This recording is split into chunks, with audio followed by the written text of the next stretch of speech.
گیا تو انہوں نے ڈیلیٹ کر دی۔ مسئلہ فلسطین کے ساتھ پاکستان کی کمٹمنٹ جو ہے وہ بڑی واضح ہے۔ کچھ لوگ اس کے ساتھ بھی اس متفقہ مسئلے کو خراب کرنا چاہتے ہیں، اور پھر اب ان کی مولانا اجمل قادری صاحب کے بیان کے بعد تو یہ واضح ہو گیا کہ پاکستان کے اندر سے کون سی لابی ہے جو اسرائیل اور یہودیوں کے لیے لابنگ کرتی رہی اور اسرائیل کو تسلیم کرنے کے لیے وفود بھیجتی رہی، اور آج وہی لابی جو ہے پاکستان کے سلامتی کے اداروں اور پاکستان کی مسلح افواج پر حملہ آور ہے رہی، اور آج وہی لابی جو ہے پاکستان کے سلامتی کے اداروں اور پاکستان کی مسلح افواج پر حملہ آور ہے۔ چند مسخرے رات کو ٹی وی پر بیٹھتے ہیں اور بیٹھ کے وہ پاکستان کے اساس، پاکستان کے نظریے اور پاکستان کی بنیاد پر حملہ آور ہونا چاہتے ہیں۔ میں سمجھتا ہوں کہ اب چیزیں بہت حد سے گزر رہی ہیں، اور ذرائع ابلاغ سے بھی میں آج اپیل کرنا چاہتا ہوں کہ آپ ایسے لوگوں کو جن کے اپنے گھر کے اندر جو کیفیت ہے وہ دنیا دیکھ رہی ہے، ٹی وی پہ بٹھا کے اگر ملک کے سلامتی کے اداروں اور افواج پاکستان پر حملہ آور ہوں گے تو پیمرا اور باقی جو ادارے ہیں ان کو بھی اس سلسلہ میں سوچنا چاہیے۔ اور پھر ابھی آپ نے دیکھا یہ جمہوریت کی بات کرتے ہیں، یہ ملک میں جمہوریت لانا چاہتے ہیں، اور یہ جمہوریت اور اسلام اور دین کے نام پہ بات کرتے ہیں، جبکہ ان کی حقیقت یہ ہے کہ کوئی جماعت ان جماعتوں میں سے جو پی ڈی ایم میں ہے ان کا رویہ جمہوری نہیں ہے۔ کیا کوئی نواز شریف صاحب کے خلاف بات کر کے اپنے نون لیگ میں رہ سکتا ہے؟ کیا کوئی پیپلز پارٹی کی قیادت کے خلاف بات کر کے وہاں رہ سکتا ہے؟ اور اب تو سب سے مشکل مرحلہ ہم لوگوں کے لیے آیا کہ دینی جماعتوں کے اندر بھی ہم نے دیکھا کہ وہ لوگ جو بہت سینئر تھے، جو خود ان کی قیادت سے سینئر تھے، جب انہوں نے بات کی تو ان کا کیا حشر ہوا یہ قوم دیکھ رہی ہے، ان کے ساتھ کیا سلوک کیا جا رہا ہے۔ اگر یہ لڑائی نظریاتی تھی تو کیا مولانا محمد خان شیرانی نے ایک دن میں اپنا نظریہ بدلا ہے؟ یہ تو شیرانی صاحب کا نظریہ شروع سے ہے، اسرائیل کے حوالے سے ہو یا باقی۔ اس وقت تو آپ انہیں منصب دیتے رہے۔ حافظ حسین احمد صاحب بیماری کے باوجود، یعنی ان کے گردوں کا معاملہ تھا، اس کے باوجود وہ جماعت کی ترجمانی کرتے رہے۔ آج جو کچھ ہو رہا ہے یا جو کچھ کیا جا رہا ہے اس سے یہ واضح ہو گیا کہ یہ دینی یا سیاسی معاملات نہیں ہیں، یہ جمہوریت کی بات کرنے والوں میں خود اپنے اندر جمہوریت نہیں ہے، ان کے جمہوری رویے نہیں ہیں، اور دین کی بات کرنے والے آج میں فیصل آباد کی سرزمین سے قومی اور عالمی میڈیا کے ذریعے چیلنج کرتا ہوں کہ موجودہ حکومت کے دور میں مساجد و مدارس عقیدہ ختم نبوت و ناموس رسالت کی جتنی خدمت ہوئی ہے پچھلے 10 سال میں اتنی نہیں ہوئی ہے۔ پچھلے 10 سالوں کے دوران مدرسے کے ساتھ کیا کچھ ہوتا رہا؟ اسی فیصل آباد کے ایک بچیوں کے مدرسے کے جو ایک بڑی شخصیت ہیں وہ میرے سامنے آنسوؤں کے ساتھ روئے تھے پچھلے دور حکومت میں کہ رات ہمارے ہاں چھاپا پڑا اور ہماری چھوٹی چھوٹی بچیوں سے لے کر بڑی بڑی بچیوں کی تلاشیاں تک ہوئیں۔ کیا ہے؟ جب آپ دین کے نام پر، اسلام کے نام پر سیاست کرتے ہیں تو پھر مؤذن سے لے کر امام تک اور محتمم سے لے کر عام طالب علم تک ان 10 سالوں میں جس طرح غیر محفوظ رہے یا کسی سے یہ مخفی ہے؟ آج میں دعوے سے کہہ سکتا ہوں کہ پاکستان کی مسجد، پاکستان کا مدرسہ، پاکستان کا امام، پاکستان کا خطیب، پاکستان کا مؤذن الحمدللہ محفوظ ہے۔ ہم نے عقیدہ ختم نبوت اور ناموس رسالت پہ جس طرح چوکیداری کی ہے وہ دنیا کے سامنے ہے۔ ابھی فرانس کی صورتحال پہ آپ نے دیکھا کہ وزیر اعظم پاکستان محترم جناب عمران خان صاحب کی جو ویژن تھا، جو ان کی فکر تھی، جو ان کی سوچ تھی، اسے متفقہ طور پر 57 اسلامی ممالک نے OIC میں اس کو قبول کیا، اور 57 اسلامی ممالک نے اقوام متحدہ سے ہماری سوچ اور فکر کے مطابق مطالبہ کیا کہ مہربانی کر کے اقوام متحدہ عالمی سطح پر قانون سازی کرے تاکہ ناموس رسالت تمام انبیاء، تمام جو ہے آسمانی مذاہب، تمام آسمانی کتب کے تقدس کا قانون بن سکے۔ الحمدللہ ہمیں فخر ہے کہ ہم نے مدرسے کو، اور پہلی مرتبہ یہ کہتے ہیں مدرسے اور مسجد کے ہم محافظ ہیں۔ میں چیلنج کر رہا ہوں، جس چینل پر چاہیں، جہاں چاہیں، یہ چیلنج قبول کرے حزب اختلاف، کہ آپ کے دور میں کیا ہوتا رہا مسجد مدرسے کے ساتھ۔ علماء بتائیں دل پہ ہاتھ رکھ کے کہ کیا ان کے مسجد و مدرسے ایک ایک دن میں 10 مدارس کے اندر جو ہے وہ پولیس جاتی تھی۔ آج پچھلے جب سے پنجاب میں عثمان بزدار ہیں اور مرکز میں وزیر اعظم عمران خان ہیں، مجھے آپ بتا دیں کہ کسی مسجد کو یا مدرسے کے اندر اس انداز سے جو ہے وہ پولیس گئی ہو یا کسی کو تنگ کیا ہو۔ جناب والا، آپ جب حلیف تھے، آپ کے جب 5 وزراء تھے، تو اس وقت ہزاروں علماء 4 شیڈول کے اندر گئے۔ ہم نے میرٹ کی بنیاد پر علماء کو، ائمہ کو، خطباء کو دیکھا جو ذاتی انتقام کا نشانہ تھے، یا آپ کی جماعت سے اختلاف رکھتے تھے یا سیاسی اختلاف رکھتے تھے، ہم نے ان کو اس سے نکالا ہے۔ اسی شہر فیصل آباد میں ختم نبوت کانفرنس کرنے کے اوپر دہشت گردی کے پرچے دیے گئے۔ کیا یہ آپ نے عقیدہ ختم نبوت کی چوکیداری کی؟ کیا آپ کے ممبران نے جو قادیانیت کے حق میں قانون سازی ہوئی تھی اس میں ووٹ نہیں دیے تھے؟ اسی لیے میں کہتا ہوں کہ ہم نہیں بولنا چاہتے، ہم نہیں چاہتے کہ ایسی فضا بنے، لیکن اگر آپ یہ صورتحال پیدا کریں گے اور پاکستان کے اندر وہ ایجنڈا لانے کی کوشش کریں گے جس کے تحت لیبیا تباہ کیا گیا، شام تباہ کیا گیا، عراق تباہ کیا گیا، اور آپ پاکستان کے مقتدر اداروں پر، پاکستان کے محراب و منبر پر اس کو استعمال کرنے کی کوشش کریں گے، تو ہم اپنی آواز کو بلند کریں گے، ہم حقائق کو بیان کریں گے، ہم بتائیں گے قوم کو کہ پچھلے 10 سالوں کے اندر جب آپ حلیف تھے، گزشتہ 30 سالوں کے اندر کون سی مذہبی جماعت ہے جو اقتدار میں ہے؟ کیا لوگوں کو نہیں معلوم کہ پرویز مشرف کے ساتھ اگر پرویز مشرف اقتدار دے تو وہ بہت اچھے ہیں، اور اگر موجودہ دور میں الیکشن ہوئے، اور بڑا عجیب فتویٰ ہے یہ، فتویٰ ہمیں نہیں سمجھ آتا، قوم کو بھی نہیں سمجھ آ رہا، کوئی سمجھا دے آ کے کہ اسی اسمبلی کی حزب اختلاف کی نشست پہ بیٹھنے والا تو حلال ہے، اور حزب اقتدار کی نشست پہ بیٹھنے والا جو ہے اس کے لیے اسمبلی حرام ہے۔ اسی حزب اختلاف کے جو ممبران جیت کر آئیں ان کے لیے وہ اسمبلی جائز ہے، اور حزب اقتدار کے جو ممبران جیت کر آئیں ان کے لیے وہ اسمبلی ناجائز ہے۔ آپ اس سے صدارت کا ووٹ مانگے وہ جائز ہے، اور اگر عمران خان صاحب اس سے الیکٹ ہو جائیں وزیر اعظم تو وہ ناجائز ہیں۔ یہ کون سا فلسفہ ہے، ذرا ہمیں بھی بتا دیجئے۔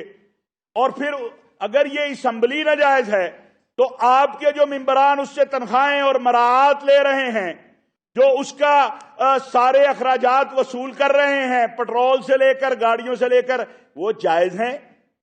کس کو بے وقوف آپ بنا رہے ہیں؟ اب قوم دین کے نام پر، مذہب کے نام پر بے وقوف نہیں بننے والی، قوم کو حقائق معلوم ہیں، مسجد مدرسے کو حقیقت معلوم ہے۔ اسی لیے پی ڈی ایم کے کسی جلسے میں مسجد اور مدرسے نے شرکت نہیں کی ہے، پی ڈی ایم کے کسی جلسے کے اندر مدارس جو ہیں، اور ہم چاہتے بھی نہیں ہیں۔ الحمدللہ یہاں فیصل آباد میں ہم نے ہزاروں کے اجتماعات کیے ہیں، کبھی، اور پورے ملک میں کرتے ہیں۔ پاکستان علماء کونسل نے کبھی مدرسے کے طالب علموں کو نہیں کہا کہ آپ ہمارے اجتماعات میں آئیں۔ اب آپ مسجد اور مدرسہ کو، اور جو باقی ہیں ان کا تو پتہ ہی نہیں چل رہا، وہ 2 استعفے دیے ہیں، وہ کہتے ہیں ہم نے دیے ہی نہیں ہیں۔ تو آپ مہربانی کریں، مسجد مدرسے کو ہمیں معلوم ہے ایجنڈا کیا ہے۔ ایجنڈا یہ ہے کہ جس طرح لیبیا کے اندر فوج اور قوم کے اندر جو ہے تصادم پیدا کیا گیا، جس طرح لیبیا کے اندر قوم کو اور فوج کو لڑایا گیا، یہ اگر میں آج یہ بات بتانا چاہتا ہوں کہ اگر ہم وہ فرانسیسی بیس اسرائیلی ٹی وی پہ جا کے جواب نہ دیتے جو اس نے اعتراضات کیے تھے موجودہ حکومت کے اوپر، اور جو ان کا پراپوگنڈا کا ایک ٹول تھا کہ اس کے بعد انہوں نے کس کس پاکستان کے ادارے کو کس کو نشانہ بنانا ہے، الحمدللہ ہم نے جواب دیا اور ہم نے ان کی سازش کو بے نقاب کیا، تو آپ بھی بے نقاب ہو گئے۔ کیا آج تک سوال کیا گیا ہے؟ میں پوچھنا چاہتا ہوں پی ڈی ایم کے سربراہ سے کہ جناب یہ تو ثابت ہو گیا کہ نواز شریف صاحب کے دور میں اسرائیل وفد گیا تھا، یہ ثابت ہو گیا۔ اگر وہ ان کی مرضی سے نہیں گیا تھا تو ہمارے پاسپورٹ پہ لکھا ہوا ہے کہ یہ اسرائیل کے لیے ویلڈ نہیں ہے کہ نہیں؟ پاسپورٹ پہ لکھا۔ آپ کی حکومت نے کوئی ایکشن کیا اس کے اوپر؟ آج جو میاں اجمل قادری صاحب کہہ رہے ہیں وہ بہت بڑے خانوادے کے حضرت لاہوری کے پوتے ہیں، وہ غلط نہیں کہہ رہے۔ کیا آپ نے کراچی میں بیٹھ کر تو کہا کہ غداروں کو تلاش کرنا ہے؟ جناب غدار سامنے آ گئے ہیں جو اسرائیل سے روابط بنانا چاہتے تھے۔ آپ عمران خان پہ الزام لگاتے رہے، آج پتا چلا کہ جو آپ کے دائیں بائیں کھڑے ہیں وہی جناب وہ غدار ہیں جو اسرائیل سے تعلق بنانا چاہتے ہیں۔ اور پھر آپ کی حکومت میں آپ حلیف تھے، آپ کی حکومت میں آپ حلیف تھے جب الاقصی 3 دن بند رہی، جب الاقصی کے اندر نماز نہ ہو سکی، جب الاقصی میں اذان نہ ہو سکی، اور اللہ کی مخلوق، غیبی مخلوق وہاں پر اذانیں دے رہی تھی، پاکستان کی وزارت خارجہ نے مذمت نہیں کی تھی۔ کس کا دور حکومت تھا؟ کون اس کا حلیف تھا؟ اس لیے اگر آپ نے بات کرنی ہے، اور ایک صاحب نے پچھلے دنوں کہا ہے کہ ہم پنڈی کی طرف جائیں گے، پنڈی کی طرف آپ جائیں گے تو آپ کے روکنے کے لیے پاکستان کی عوام موجود ہے، ہمیں روکنا بھی آتا ہے، اور پھر اگر یہ بات شروع ہوگی تو پھر یہ بات بڑی دور تک چلی جائے گی۔ حضرت مولانا غلام غوث ہزاروی رحمت اللہ علیہ سے لے کر حضرت مولانا سمیع الحق شہید تک، اور آج حافظ حسین احمد تک، جمعیت علماء اسلام کو ٹکڑے ٹکڑے کس نے کیا؟ جمعیت علماء اسلام کے ساتھ، مولانا غلام غوث ہزاروی کے ساتھ جو سلوک ہوا وہ کس نے کیا؟ مولانا سمیع الحق شہید کے ساتھ کس نے سلوک کیا؟ کیا شریعت بل کو پھاڑ کے مار روڈ کے اوپر اس کے ٹکڑے ٹکڑے جس پہ قرآنی آیات تھی وہ کون کرتا رہا؟ یہ بڑے تلخ حقیقتیں ہیں۔ آپ سمجھتے ہیں یعنی وقت کے اولیاء اللہ جن کو اس صدی کا ولی اور قطب کہا گیا، مولانا غلام غوث ہزاروی، مولانا عبداللہ درخواستی، مولانا عبید اللہ انور، مولانا شیخ الحدیث عبدالحق، مولانا شہید احمد، یہ سارے ہی غلط تھے، یہ سارے ہی غلط تھے، اور آپ اکیلے ہی ٹھیک تھے۔ آپ نے 80 کی دہائی میں بھی علماء حق کی عظیم قوت کو سبوتاژ کیا۔ آپ نے افغانستان کے جہاد کے خلاف جو کچھ آپ کہتے رہے، اور پھر جب طالبان آئے تو پھر آپ نے کہا جی بسم اللہ۔ تو یہ جو آج مولانا شیرانی کے نظریات ہیں یہ آج نہیں آئے، یہ اس وقت بھی یہی نظریہ تھا جب آپ نے اپنی ضرورت کے تحت انہیں اسلامی نظریاتی کونسل کا چیئرمین بنایا۔ اور پھر حافظ حسین احمد کا کیا قصور ہے؟ پھر گل نصیب کا کیا قصور ہے؟ پھر شجاع الملک کا کیا قصور ہے؟ اور ابھی تو ہزاروں اور سینکڑوں کا قافلہ جو پیچھے ہے ان کا کیا قصور ہے؟ آپ کا نظریہ یہ ہے کہ مولانا عصمت اللہ کو برا کہہ کے آپ نے نظریاتی انہوں نے جماعت بنائی، پھر جب آپ کو نظر آیا کہ سیٹیں، کتنی سیٹیں آج نوابوں اور جاگیرداروں کے پاس ہیں اور کتنی سیٹیں علماء کے پاس ہیں۔ کتاب کو قرآن کس نے کہا؟ کیا یہ غیر شرعی بات نہیں تھی؟ ہمیں تو اتنا سوال کا جواب چاہیے کہ آج آپ کے جو دائیں بائیں کھڑے ہیں ان سے ذرا پوچھئے کہ اسرائیل سے تعلقات بنانے والے غدار کون ہیں۔ اور میں آج بڑا کلیئر کہنا چاہتا ہوں کہ اگر ہمارے میڈیا کے دوستوں نے ان چند مسخروں کو جو پگڑی اور داڑھی پہن کے جن کا نہ دین سے تعلق ہے، نہ اسلام سے تعلق ہے، نہ مسجد سے تعلق ہے، نہ مدرسے سے تعلق ہے، وہ ان سے پاکستان کی سلامتی کے اداروں پہ بات کروانی ہے تو پھر جواب کے لیے بھی تیار رہنا ہوگا۔ یہ نہیں ممکن ہے کہ پاکستان کی مسلح افواج پاکستان کے سلامتی کے اداروں کے خلاف سازشیں کی جائیں اور اب حساب پہ آ جاتے ہیں۔ میں طاہر اشرفی اپنے آپ کو پیش کرتا ہوں، آؤ حساب کرو۔ ایک طرف تو ہم مثالیں دیتے ہیں کہ سیدنا عمر بن خطاب رضی اللہ تعالیٰ عنہ سے پوچھا جاتا ہے کہ بتاؤ تمہارا کرتا کیسے بنا، اور وہ جواب دیتے ہیں۔ دوسری طرف آپ سے حساب لیا جاتا ہے تو آپ کہتے ہیں یہ میرے سے نہیں، یہ پوری جماعت سے حساب ہے۔ ایک طرف آپ مسلح افواج کے سربراہ کو تنقید کا نشانہ بناتے ہیں تو کہتے ہیں یہ ذاتی بات ہے، اور جب آپ سے حساب مانگا جاتا ہے تو آپ کہتے ہیں یہ جماعتی بات ہے۔ آپ اپنے قول و فعل کا تضاد تو ختم کریں۔ یہ فوج اس لیے کھٹک رہی ہے کہ اس نے 2000 کے بعد پاکستان کو جو شام عراق بنانے کا منصوبہ تھا وہ ناکام بنایا ہے۔ یہ فوج اس لیے کھٹک رہی ہے کہ اس نے اس ملک کو سلامتی دی ہے، استحکام دیا ہے، اور یہ عالم اسلام کی ضامن فوج ہے آج ہماری پالیسی کو۔ اور مجھے ذرا بتا دیں کہ کبھی کسی فلسطین کے سربراہ نے آپ کو سلام بھی بھیجا ہو؟ ابھی 2 دن پہلے فلسطینی پریزیڈنٹ نے خط بھیجا جس میں پاکستان کی حکومت اور وزیر اعظم پاکستان محترم عمران خان صاحب کو انہوں نے کہا کہ آپ نے جو موقف اپنایا ہے یہ پوری امت کے لیے قابل فخر ہے، اور آپ نے جو موقف اپنایا ہے یہ پوری امت کے لیے جو ہے بہادری کا سبب ہے، اور اس پر انہوں نے شکریہ ادا کیا۔ آج الاقصی میں پاکستان اور پاکستان کی حکومت اور پاکستان کی افواج کے لیے سلام دعائیں ہو رہی ہیں۔ سفیر فلسطین نے مینشن کیا کہ فلسطینی قوم اور فلسطین کے پریزیڈنٹ جنرل قمر جاوید باجوہ صاحب کا اور عمران خان صاحب کا اور ملک کے سلامتی کے اداروں کا شکریہ ادا کرتے ہیں۔ تو میں نے انہیں بعد میں پوچھا کہ آپ نے یہ جو فوج کا ذکر کیا، اس نے کہا ہماری اطلاعات ہیں کہ ہندوستان، انہوں نے تو اسرائیل مینشن کیا، لیکن ہماری اطلاعات ہیں کہ ہندوستان، اسرائیل اور پاکستان لابییں پاکستان کے اندر انارکی پھیلانے کے لیے پاکستان کی فوج کو، پاکستان کے سلامتی کے اداروں کو نشانہ بنانا چاہتی ہیں۔ اس لیے ہم نے دنیا پر واضح کیا ہے اور پاکستانی قوم کا شکریہ ادا کرتے ہوئے کہا ہے کہ پاکستان کی فوج اور پاکستان کی قوم اور پاکستان کی حکومت اور پاکستان کی ریاست جس میں ہم سب آتے ہیں، ان کا جو موقف ہے اس وقت فلسطین پر وہ قابل ستائش ہی نہیں، قابل سلام ہے، سلام عقیدت ہے، اس پہ فخر ہے۔ یہ لفظ موجود ہیں اس خط کے اندر۔ تو یہ چند باتیں تھیں جو آج میں عرض کرنا چاہتا ہوں تھا کہ مسجد اور مدرسہ کہا جاتا ہے کہ علماء جو ہیں وہ استعمال نہ ہوں۔ علماء کو تو ابھی ہوش آ رہی ہے کہ ان کے ساتھ گزشتہ 10 سالوں میں ہوا کیا ہے۔ آئیے آ کے ساؤتھ پنجاب میں جب آپ کا دور حکومت تھا، میرے ساتھ چلیے، کوئی گھرانہ ایسا ہے جہاں زخم نہ لگے ہوں؟ کوئی مدرسہ ایسا ہے جو آپ کے دور حکومت میں محفوظ رہا ہو؟ کوئی مسجد ایسی ہے جو آپ کے دور حکومت میں محفوظ رہی ہو؟ جناب 5 وزارتیں آپ کے پاس تھی، آپ کے یہ حلیف تھے، آپ چاہتے ہیں مسجد مدرسہ پہ وہی دور آئے؟ انشاءاللہ وہ دور نہیں آنے دیں گے۔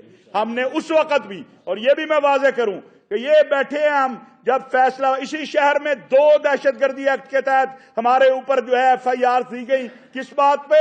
استحکام پاکستان کانفرنس کرنے پہ اور ختم نبوت کانفرنس کرنے پہ، اسی شہر میں ہوا۔ یہ کس کا دور تھا؟ یہ آپ کا دور تھا۔ آپ کو اعزاز حاصل ہے کہ قادیانیوں کے حق میں قانون سازی میں آپ ووٹ دیتے ہیں۔ اور آخری بات، کیا آج تک جو عقیدہ ختم نبوت کی چوکیداری کے حوالے سے بننے والے قانون پر شب خون مارا گیا تھا، اس کے اوپر معافی مانگی ہے آپ کے حلیفوں نے؟ اگر تو مانگی ہے تو بتا دیجئے، اور اگر نہیں مانگی ہے تو پھر ذرا سوچئے کہ آپ کہاں کھڑے ہیں۔ خدا را قوم کو بے وقوف نہ بنائیں، یہ قوم سب کچھ جانتی ہے، اور یہ تو آج آغاز ہے۔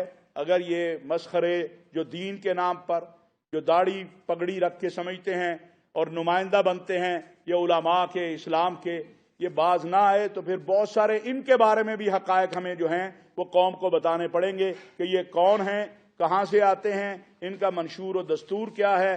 پھر ممکن ہے ہندوستان سے شروع ہو کر لیبیا تک اور لیبیا سے شروع ہو کر اسرائیل تک کی جو ساری حقیقتیں ہیں وہ بھی ہمیں قوم کو بتانی پڑیں۔ آپ حضرات کوئی سوال کرنا چاہیں؟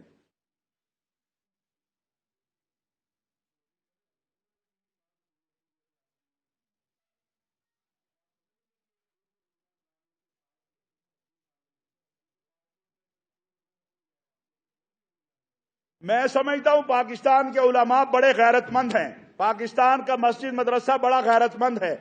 میں نہیں سمجھتا کہ پاکستانی قوم اور علماء کے اوپر تو پوری دنیا فخر کرتی ہے، ہمارا جو موقف ہے الاقصی کے حوالے سے، ارض حرمین شریفین کے حوالے سے، لیکن اب تو وہ خود بول رہے ہیں۔ سوال یہ ہے کہ مولانا میاں اجمل قادری صاحب نے جو چیزیں بتائی ہیں اس کے بعد بھی اب کوئی چیز باقی ہے؟ اب تو سوال اتنا ہے کہ کراچی میں کہا گیا تھا، مولانا فضل الرحمان صاحب نے کہا تھا کہ غداروں کو تلاش کرنا ہے، اب تو غدار ان کے دائیں بائیں کھڑے نظر آ رہے ہیں، تو ذرا ان سے سوال کر لیں۔ ذرا نواز شریف صاحب سے پوچھ لیں، ذرا میرے تو کوئی زیادہ نہیں ہیں، میرا تو ایک مسئلہ فلسطین ہے، ایک میرے علماء مشائخ اور طلباء کے ساتھ جو کچھ ہوا ہے وہ میں قوم کے سامنے آپ سب جانتے ہیں، کسی سے مخفی نہیں ہے۔ اور فیصل آباد کے یہ مناظر آپ دیکھ رہے تھے۔ مولانا طاہر اشرفی کی نیوز کانفرنس جاری ہے۔